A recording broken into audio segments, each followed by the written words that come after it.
کسی زمانے میں کبھی کوئی وہم آیا تھا کہ ایسا وقت بھی آئے گا کہ میں تنو تنہا لائف گزاروں گی؟ یہ کوئی بھی نہیں سوچتا، میں صرف اللہ کے سامنے روتی ہوں۔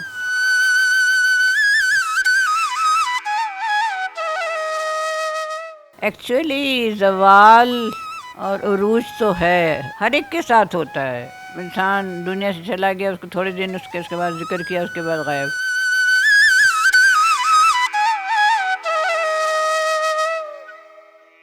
ہسبینڈ کے انتقال کے بعد دوبارہ کیوں انڈسٹری میں آنا پڑا آپ کو؟ کرائسس بھی آنے لگ گئے، ظاہری بات ہے۔ پھر بیٹی کی شادی تک میں کام کرتی رہی۔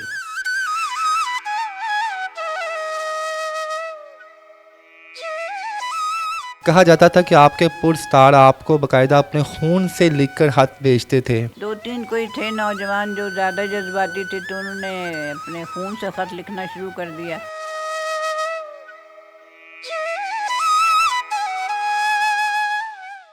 جی السلام علیکم ناظرین، میں ہوں آپ کا میزبان ارتضیٰ بٹ اور آپ دیکھ رہے ہیں نیو ڈیجیٹل۔ ناظرین، ایک مشہور پاکستان کی لیجنڈ اداکارہ کا رہائش گاہ پر موجود ہوں۔ صابرہ سلطانہ ان کا نام ہے۔ ان کی کہانی جب ہم نے دیکھی، سوشل میڈیا پہ ان کی تصاویر دیکھیں جن میں یہ زخمی حالت میں ہیں، اور جب میں نے ہمیں پتہ کیا تو پتہ چلا جناب یہ تنو تنہا اپنی زندگی گزار رہی ہیں۔ ان سے ملاقات سے پہلے آپ کو دکھاتے ہیں کہ وہ اس وقت کس حال میں ہیں اور صابرہ سلطانہ تھی کون۔ نئی جنریشن کے لیے تو شاید یہ ایک نہ سنا ہوا نام ہوگا، لیکن جو لوگ پرانے ہیں انہیں پتہ ہے کہ صابرہ سلطانہ کیا شخصیت تھی۔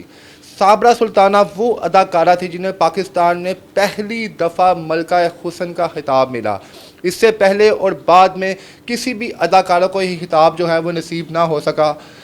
65 کے قریب انہوں نے موویز کی، اور ان 65 جو فلمیں انہوں نے کی ہیں ان میں انہوں نے تمام بڑے بڑے اداکاروں کے ساتھ جو ہے کردار ادا کیا ہیروئن کا، جن میں آغاز ان کا حبیب کے ساتھ ہوا۔ اس کے بعد انہوں نے وحید مراد صاحب کے ساتھ، سدیر کے ساتھ، محمد علی صاحب کے ساتھ، سلطان رحی صاحب کے ساتھ، مطلب کچھ نام ایسے ہیں جو شاید میں بھی نہیں جانتا، انہوں نے ان کے ساتھ کام کیا۔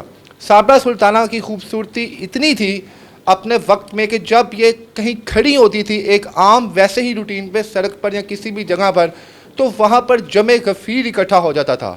انہیں پاکستان کے ساتھ ساتھ ہندوستان میں بھی یکساں مقبولیت تھی، ایون کہ ہندوستان میں بہت سے ان کے چاہنے والے ایسے تھے جو انہیں اپنے خون سے لکھ کر خط بھیجتے تھے، اور جو باقاعدہ یہ ان کو جواب بھی دیتی تھی۔ ان کا جو ان کا جو گھرانہ ہے، ان کے والد صاحب خود بھی، کیونکہ پاکستان ہندوستان بننے سے پہلے وہ برٹش جو ہے وہاں پہ انڈسٹری میں تھے وہ، تو ان کی خواہش تھی کہ میں اس انڈسٹری میں آؤں۔ اپنے والدین کی اکلوتی صاحبزادی تھی، والد صاحب بڑے ہی سخت تھے، لیکن جو ہے پھر بھی انہوں نے ان کی خواہش پوری کی۔ یہ ان کے گھر کے باہر کے مناظر میں آپ کو اس وقت دکھا رہا ہوں۔ یہ وہ اداکارہ کے گھر کے باہر کے مناظر ہیں جنہوں نے تقریباً پاکستان کے ہر نوجوان کے دل میں گھر کیا، جو اپنے وقت کی سب سے زیادہ پیسے لینے والی اداکارہ تھی۔ ان کے بارے میں یہ مشہور تھا کہ ان کے مد مقابل جو ہیرو اور ولن ہوتا تھا، ان کی جو فیس ہوتی تھی مووی کی، وہ ان کے مقابلے میں کئی گنا کم ہوتی تھی، اور وہ لوگ ان سے لڑتے تھے کہ جناب انہیں آپ فیس کیوں زیادہ دیتی ہیں، یہ کیا ہے کیا نہیں، لیکن اللہ پاک نے ان کو دل بھی اس حساب سے بہت بڑا نوازا ہوا تھا۔ یہ جو کماتی تھی اپنے غریبوں میں بانٹ دیتی تھی، اور شاید یہی وجہ ہے کہ آج یہ زندگی کے آخری ایام میں تنو تنہا زندگی گزار رہی ہیں۔ ہم نے یہاں پر دیکھا ہے کہ بہت سی اداکاریں ایسی ہیں کہ شادی کے بعد بھی انڈسٹری نہیں چھوڑتی، لیکن صابرہ سلطانہ صاحبہ کی جب شادی ہوئی 1974 میں، تو انہوں نے فوراً اس کے بعد انڈسٹری کو الوداع کہہ دیا۔ اس وقت بھی ان کو بڑے بڑے پرپوزل آتے تھے کہ میڈم آپ انڈسٹری نہ چھوڑیں، ہم آپ کو منہ مانگے پیسے دیتے ہیں، اور انہوں نے اپنے پیک وقت میں انڈسٹری کو الوداع کیا جب ان کی ڈیمانڈ تھی ہر جگہ، لیکن اللہ کو کچھ اور ہی منظور تھا۔ پھر تھوڑا وقت برا جب آیا تو ان کے ہسبینڈ جب اس دنیا سے چلے گئے تو کوئی بھی ان کے ساتھ کھڑا نہ ہوا مشکل وقت میں۔ انہوں نے اپنی بیٹی کے لیے تنو تنہا فائٹ کی اور دوبارہ فیلڈ میں قدم رکھا، اور پھر دوبارہ کام کیا، لیکن وہ شہرت نہ مل سکی جو انہیں شادی سے پہلے میسر تھی۔ لیکن ان کی کہانی کیا ہے، اس حال تک یہ کیسے پہنچی، اور کیوں لاکھوں دلوں پر دھڑکن کرنے والی آج تنو تنہا زندگی گزار رہی ہے، آئیے تمام سوالات ہم میڈم سے پوچھتے ہیں۔ السلام علیکم۔ وعلیکم السلام ورحمۃ اللہ۔ میڈم کچھ بتائیں اپنی زندگی کے بارے میں، کہ وہ صابرہ سلطانہ جسے دیکھنے کے لیے لاکھوں لوگ جو ہیں سڑک پر اکٹھے ہو جاتے تھے, باقاعدہ فورسز بلانی پڑتی تھی کہ صابرہ سلطانہ کو لوگوں نے گھیر لیا ہے, اور آج آپ تن و تنہا زندگی گزار رہی ہیں یہاں پر. بسم اللہ الرحمن الرحیم. ایکچولی زوال اور عروج تو ہے جب سے دنیا قائم ہوئی ہے, اور تا قیامت ہر ایک کے ساتھ ہوتا ہے کہ کسی بھی شعبے سے آپ تعلق رکھتے ہوں, عروج اور زوال ہر جگہ. چنانچہ ہم اب دیکھیں نا, ہمارے ساتھی کتنے دنیا سے رخصت ہو گئے, دیکھا ہی ہے آپ نے, بڑے بڑے فنکار, لیکن کوئی بھول کے بھی ان کو یاد نہیں کرتا, کیونکہ بس وہ یہ زوال کی صورت ہے نا, کہ ایک انسان دنیا سے چلا گیا, اس کو تھوڑے دن اس کے بعد ذکر کیا, اس کے بعد غائب. تو وہ مجھے جو ہے نا, مجھے بالکل بھی افسوس نہیں ہوتا کہ میں کہتی ہوں ٹھیک ہے پھر عروج دیکھ لیا, اب زوال دیکھو. اور بہت بڑے گھر میں رہتی تھی, سب کچھ تھا. اس کے بعد میں جب میں اکیلی ہو گئی, بیٹی کی شادی ہو گئی, جب میں اکیلی ہو گئی تو پھر میں نے سوچا کہ مجھے کیا ضرورت پڑی اتنے بڑے گھر کی, تو پھر میں نے چھوٹا گھر لیا. لیکن یہ کہ ساری آرائشیں, سارے مطلب سہولیات کے ساتھ چھوٹا سا میں نے گھر لے لیا. سہولیات ہر قسم کی ہیں یہاں پر. تو میں اپنی زندگی سے مطمئن ہوں, اور ہونا بھی چاہیے. اللہ کی رضا میں اپنی رضا ہونا چاہیے. میڈم آپ تو اس انڈسٹری میں آنے سے پہلے ہی ایک ویل سیٹ فیملی سے بلانگ کرتی تھی. اس وقت آپ اپنی خواہش سے اس انڈسٹری پہ آئے, کیونکہ آپ کے فادر نہیں چاہتے تھے کہ آپ اس انڈسٹری میں آئیں, لیکن جو عزت آپ نے سمیٹی, اس ٹائم, اس پیریڈ کے بارے میں کیا کہیں گے؟ کس آپ نے اداکار کے ساتھ کام کیا, اور کس کی یادیں آج تک آپ کے دل میں ہیں کہ اگر وہ اس وقت ہوتا تو شاید میں اس حالات میں نہ ہوتی؟ نہیں, ویسے تو میرے والد صاحب, والدین بلکہ والدہ بھی مطلب حق میں نہیں تھی کام کرنے کے, تو لیکن مجھے بڑا شوق تھا کہ نئی شہرت ہوگی, نام آئے گا اخباروں میں, پوسٹر لگیں گے, اور یہ بس وہ ایک ہوتا ہے نا بعض لوگوں کا شہرت کا. میں ظاہری میں صاف گو ہوں, میں جھوٹ نہیں بولتی. اور میں نے پہلے ریڈیو سے شروع کیا, میں پیچھے پڑ گئی والد کے, نہیں میں ریڈیو میں پہلے کام کروں گی, میں ریڈیو کے ڈرامے کروں گی, یہ کروں گی. پھر بڑی مشکل سے پھر وہ راضی ہوئے. پھر میں نے ریڈیو کے کچھ ڈرامے کیے. تو اس کے بعد میں پھر میرے والد کے ایک دوست ہندوستان سے آئے ہوئے تھے, تو وہ فلمیں بناتے تھے, مطلب ہے کہ پتنی کوئی ایڈ بناتے تھے یا فلمیں پوری بناتے تھے. تو انہوں نے پھر کہا کہ نہیں بیبی کو شوق ہے تو یہ آپ کا کام کرنے دیں, اس میں کیا ہے, اس میں اپنے لوگوں میں وہ کام کریں گے, ہم بھی ہیں, ہم بھی ساتھ ہیں, ایسی بات نہیں. تو پھر نا میں نے پھر وہ ایڈ سے شروع کیا. وہ کوئی یہ اس کا کریم کا ایڈ تھا ایک, اور کوئی صابن تھا بڑا مشہور, اس کا ایڈ تھا. سارے وہ میں نے اس کے بنائے. بڑی خوش ہوئی میں جب تصویر اخباروں میں جب تصویر میں نظر آئی تو میں بہت خوش ہوئی. میں نے والدین سے کہا, دیکھا میں نے کہا تھا نا کہ ایسے مجھے خوشی ہوگی ایسی اس طرح کی انڈسٹری میں آ کے. وہ کہنے کہ چلیں ٹھیک ہے, لاڈلی بیٹی تھی نا اس لیے وہ مان کے. کیا میڈم کس اداکار کے ساتھ آپ نے کام کیا, اور کس کے ساتھ آپ کی جوڑی سب سے زیادہ مقبول ہوئی؟ میری جوڑی حبیب صاحب کے ساتھ زیادہ مشہور ہوئی. اچھا میڈم, حبیب صاحب کے ساتھ آپ کی جوڑی بڑی مقبول ہوئی. اس وقت کیسا لگا آپ کو جب آپ کی پہلی فلم آئی, اور اس کے بعد ان کے ایک تصویر لگنے کے بعد سنا آپ اتنی ایکسائٹیڈ تھیں, پھر حبیب صاحب جو اس وقت کے لیجنڈ تھے ان کے ساتھ مووی آئی, تو کیسا پھر ہوا, زندگی میں کیا تبدیلی آئی؟ نہیں, پہلی فلم تو میری کراچی میں ہی بنی تھی, انصاف اس کا نام تھا. اس میں بھی حبیب صاحب تھے, مگر ان کا جوڑا تھا بہار بیگم, اللہ سلامت رکھے, ان کے ساتھ تھا. ان کی یعنی پیئر تھا ان کا. سیکنڈ پیئر میں تھی. تو وہ تھی ہماری پہلی فلم گویا. پھر ایک فلم بنی تم نہ مانو, اس میں کوئی نیا ہیرو تھا کوئی, وہ تو اس کا تو نام ہی مجھے یاد نہیں ہے. اس کے بعد میں پھر ایک فلم بنی چھوٹی بہن, اس میں اور رانی تھے. تو اس میں بھی حبیب صاحب تھے. نہیں, اس میں محمد علی صاحب سے, تو بہت پرانی بات ہے نا, مجھے یاد نہیں آ رہی. محمد علی صاحب تھے اس میں, اور مطلب کافی دلچسپ فلم تھی وہ. تو وہی صاحب کے تو ہم نے بھی ان کی جانتے تو ہم سب کو, کہ وہی صاحب کی خوبصورتی کے چرچے تو بڑے زیادہ جیسے آپ کی تھے. وحید صاحب سے جب آپ کی جوڑی بنی، جب اسکرین پر آئی تو دیکھنے والوں نے کیا اس پہ اپنا رائے دی؟ آپ کی اس ٹائم کیا فیلنگ تھی کہ وحید صاحب تو اس وقت چاکلیٹ ہیرو کا ان کو خطاب ملا ہوا تھا؟ میرے جو جو پرستار تھے، جن کے خطوط آیا کرتے تھے بے تحاشا، ان سب خطوط میں مجھے جھاڑیں پڑیں، برا بھلا کہا گیا، کہنے کہ وحید صاحب کے ساتھ آپ کا جوڑا اتنا اچھا لگتا، آپ ہیرو ہیروئن ہوتے، آپ ملکہ بن کے ان کی اماں بن کے بیٹھ گئیں۔ تھوڑا اس بات کی تصدیق بھی کر دیں آپ کہ کہا جاتا تھا کہ آپ کے پرستار آپ کو باقاعدہ اپنے خون سے لکھ کر خط بھیجتے تھے، اس میں کتنی صداقت ہے؟ اور دوسری، جب آپ کسی بھی سڑک پر کھڑی ہوئی تھی، یہ نہ صرف پاکستان کی بات نہیں کر رہا، ہندوستان کی بھی بات میں کہہ رہا ہوں کہ وہاں پر آپ کا ایک جمع غفیر آپ کے ارد گرد اکٹھا ہو جاتا تھا، اس میں کتنی صداقت ہے؟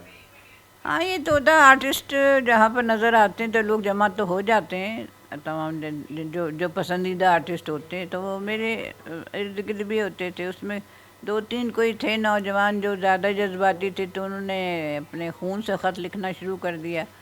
تو جب پہلا خط پہنچا تو میں سمجھی کہ لال سیاہی سے شاید خط لکھا گیا ہے، تو میں نے ان کو جواب دے دیا، میں نے کہا بھئی آپ کو کالی سیاہی نہیں ملی؟ تو انہوں نے بڑے غصے میں جواب دیا کہ آپ کو شرم نہیں آتی، میں نے اپنے خون سے آپ کو خط لکھا ہے اور آپ کہہ رہی ہیں کہ سیاہی سے لکھا ہے۔ میں نے کہا سوری، پھر مجھے بڑی شرم آئی، واقعی شرم آئی۔ ہندوستان میں ویسے آپ کے کام کو کتنا پسند کیا جاتا تھا؟ ہندوستان میں بھی بہت پسند کیا جاتا تھا، وہ کہتے کہ نیچرل اداکارہ ہے۔ سنا کہ آپ کبھی گلیسرین کا استعمال نہیں کیا، آپ نیچرلی روتی تھیں آپ؟ میں گلیسرین کا استعمال نہیں کرتی تھی، آنکھوں میں گلیسرین ڈال کے آنسو نکلتے تھے۔ اب دیکھیں نا، گلیسرین ڈال کے آنکھوں سے آنسو گر رہے ہیں اور آپ ایموشنل سین دے رہی ہیں کہ بس جیسے ماں مر گئی ہے، میری ماں مر گئی ہے، میں کیا کروں، چیخیں مار مار کے رو رہی ہیں اور آنکھوں سے وہ گلیسرین کے آنسو ٹپک رہے ہیں۔ تو میں نے کہا بھئی یہ کیا، میں نے کہا مجھے نہیں اچھا لگتا، میں سچ مچ روتی تھی، سچ مچ روتی تھی، اور وہ بہت اچھا، یعنی ظاہری بات ہے بہت بہترین سین بنتا تھا۔ یہ بتائیں کہ ہسبینڈ کے انتقال کے بعد دوبارہ کیوں انڈسٹری میں آنا پڑا آپ کو؟ کیا کرائسس کچھ ایسے آ گئے تھے؟ پھر کرائسس بھی آنے لگ گئے، ظاہری بات ہے، پھر میں نے پھر تھوڑا سا پھر شروع کیا سلسلہ، پھر ایڈس کا سلسلہ بھی شروع کیا، پھر گل احمد لون ان لوگوں کا میں نے ایڈس کیے، کافی ایڈس کیے میں نے، اشتہار کافی میرے بنے مختلف۔ مشکل ٹائم آیا تھا اس وقت فیملی کے اوپر کہ آپ نے کہا مجھے اب نکلنا چاہیے باہر، کیونکہ آپ نے تو اس وقت کہہ دیا تھا میں نے انڈسٹری میں نہیں آنا دوبارہ، کسی نے ساتھ نہیں دیا بہن بھائی نے تب آپ کا؟ تو کافی مطلب ہے کہ بیٹی کی شادی تک میں کام کرتی رہی۔ تنہا رہتی ہیں، اپنی زندگی تنہا گزار رہی ہیں، کبھی کسی زمانے میں کبھی کوئی وہم آیا تھا کہ ایسا وقت بھی آئے گا کہ میں تنہا لائف گزاروں گی اور اپنی لائف جو ہے کوئی میرے پاس نہیں ہوگا، کبھی سوچا تھا آپ نے؟ میں آپ کو بتاؤں گی، یہ کوئی بھی نہیں سوچتا، کوئی بھی نہیں سوچتا، سب کو یہ ہوتا ہے کہ جیسے میں ہوں یہی ہوں۔ کوئی کرسی صدارت پہ بیٹھا ہے تو وہ کہہ کہ میں تو، بعد میں جو کرسی الٹ جاتی ہے، جب زمین پہ بندہ گر جاتا ہے تو پھر اس کو خیال آتا ہے یار یہ دن بھی آنا تھا۔ کسی نے رابطہ نہیں کیا، کوئی آپ کے پاس نہیں آتا یہاں پر کوئی ٹائم گزارنے کے لیے، ٹائم اسپینڈ کرنے کے لیے، آجے آپ سے؟ میں کسی کے ساتھ میں نے رابطہ رکھا ہی نہیں۔ دیوا میری دوست ہے، وہ کبھی کبھی کراچی سے مجھے فون کر دیتی ہے، نغمہ سے کبھی بات ہو جاتی ہے، اور تانی بیگم جو ہیں امریکہ میں، وہ مجھ سے بڑا پیار کرتی ہیں، وہ اکثر فون کرتی ہیں مجھے۔ کس طرح آپ اکیلے سروائیو کرتی ہیں یہاں پر؟ ابھی بتایا کہ آپ اکیلے یہاں پہ گر بھی گئی تھی، گری کیسے تھی آپ، اور کس نے آپ کو ریسکیو کیا، پھر کس طرح آپ ہاسپٹل میں گئی؟ سمجھ میں نہیں آیا مجھے ویسے آج تک کہ وہ چلتے چلتے اچانک ہی میں گر پڑی، یعنی پشت کے بل میں گری ہوں، مجھے سمجھ میں نہیں آیا کہ میں گری کیوں۔ اس کے بعد میں مجھے صرف اتنا ہوش ہے کہ چابی چونکہ ان کی دی ہوئی تھی بیٹی کی سسرال میں نے چابی ایک دی ہوئی تھی ان کو گھر کی، تو وہ ان کو اطلاع ملی تو وہ چابی گھر کھول کے آئے، تو انہوں نے مجھے بیڈ پہ ڈالا اٹھا کے۔ کتنے تقریباً دیر آپ وہاں پر پڑی ہیں، کچھ یاد ہے کچھ ٹائم، کتنے گھنٹے وہاں پہ آپ تکلیف میں تھیں؟ وہاں پر کوئی نہیں آیا آپ کے پاس؟ نہیں، میں بے ہوش تھی نا، مطلب گری آپ اور اس کے بعد بے ہوش ہو گئی آپ؟ ہو گئی بس، میں گری، مجھے اتنا یاد ہے کہ میں گری ہوں، مجھے بالکل بھی یاد نہیں رہا کہ میں گری ہوں تو کیوں گری ہوں اور کس نے مجھے بیڈ پہ ڈالا ہے اور یہ ڈرپ کس نے لگائی، مجھے کچھ بھی نہیں یاد، ہلکا ہلکا بس ذہن میں ہے کہ ہاں کچھ تھا، ایسا کچھ تھا ایسا کچھ جھلکی جھلکی آتی رہتی. اچھا ایک سوال آخری یہ بتا دیں بس، کوئی ایک ایسا ساتھی فنکار زندگی میں یاد ہے کہ اگر کاش آج وہ زندہ ہوتا یا زندہ ہوتی تو اس وقت وہ میرے ساتھ ہوتا یا میرے ساتھ ہوتی، میرے شانہ بشانہ ہوتی، میرے دکھ سکھ میں شامل ہوتی؟ کوئی ہے ایک ایسا ذہن میں؟ اچھا رانی البتہ مجھے یاد آتی، اس کے ساتھ میری بڑی اچھی دوستی تھی رانی کے ساتھ. وہ کبھی کبھی مجھے بہت یاد آتی ہے کہ اس کے ساتھ بڑا اچھا وقت گزرا تھا. کبھی تنہا روتی ہیں ویسے اپنے یاد کر کے، پاسٹ میموریز جب ذہن میں آتی ہوں تو ان کو؟ میں صرف اللہ کے سامنے روتی ہوں. ابھی کل پرسوں بھی میں اللہ کے سامنے ہی رو رہی تھی کہ اللہ تعالیٰ مجھے ٹھیک کر دے، میں چلنے پھرنے کے قابل ہو جاؤں. اللہ تعالیٰ تو کر، میں سب اللہ سے ہی کہتی رہتی ہوں. صابرہ صاحبہ اگر آپ کے والد صاحب زندہ ہوتے تو اس کنڈیشن میں آپ کو دیکھ کے انہوں نے کیسا کرنا تھا فیل؟ ظاہری بات ہے، والد صاحب تو مجھ سے بے انتہا پیار کرتے تھے. والدہ سے زیادہ وہ مجھ سے پیار کرتے تھے. تو وہ تو تڑپ جاتے، وہ تو دیکھ نہیں سکتے تھے مجھے اس حالت میں. تو والدہ سے زیادہ وہ مجھ سے پیار کرتے تھے. بس آخر میں یہ بتا دیں، آپ نے اس کی پوری زندگی سے جہاں پہ آپ نے آغاز کیا، پہلی ایڈ کی، پھر اتنا نام کمایا اور آج ایک بستر تک محدود ہیں، اس پوری زندگی سے کیا سیکھا آپ نے؟ اور وہ جو سیکھا ہے وہ ہمارے نوجوانوں کو بتا دیں آپ. سیکھا یہ ہے کہ برائیوں سے بچیے اور نیکی کا کام کیجیے، اچھا ہی کام کیجیے، ایک دوسرے کی مدد کیجیے، ہمدردی، دل میں ہمدردی پیدا کیجیے، دوسروں کے لیے رحم پیدا کیجیے. آسمان والا، تم زمین والوں پہ رحم کرو گے، آسمان والا تم پہ رحم کرے گا. لیکن اپنے ڈفلیاں بجا رہے ہیں بس، ہاں ہمارا فائدہ ہو جائے، دوسرے کا نقصان ہو جائے. یہ چیز، یہ جو ہے نا، یہ نحوست ہے. یہ پاکستان کے اوپر نیستی نحوست چھائی ہوئی ہے، کیونکہ ہم برائیوں میں اتنے ملوث ہو گئے کہ اب واقعی اللہ تعالیٰ، پتہ نہیں اللہ تعالیٰ کی کیا مصلحت ہے جو ہم پھر بھی چل رہے ہیں. ٹھیک ہے پاکستان چل رہا ہے لیکن نحوست ہے.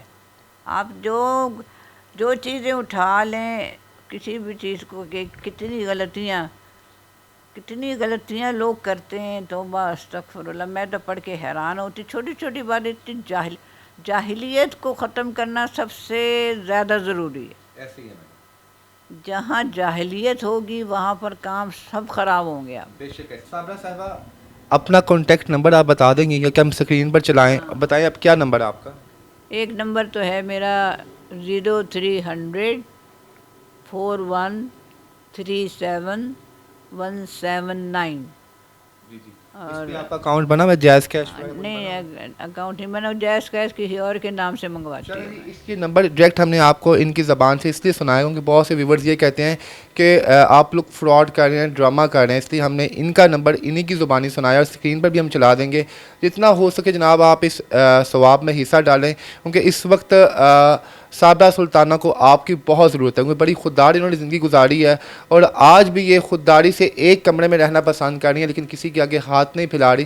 بہر یہ اسکرین پر ہم نمبر چلا رہے ہیں کیونکہ ہمیں لگا کہ ان کو ہمیں ان کے لیے آواز اٹھانی چاہیے.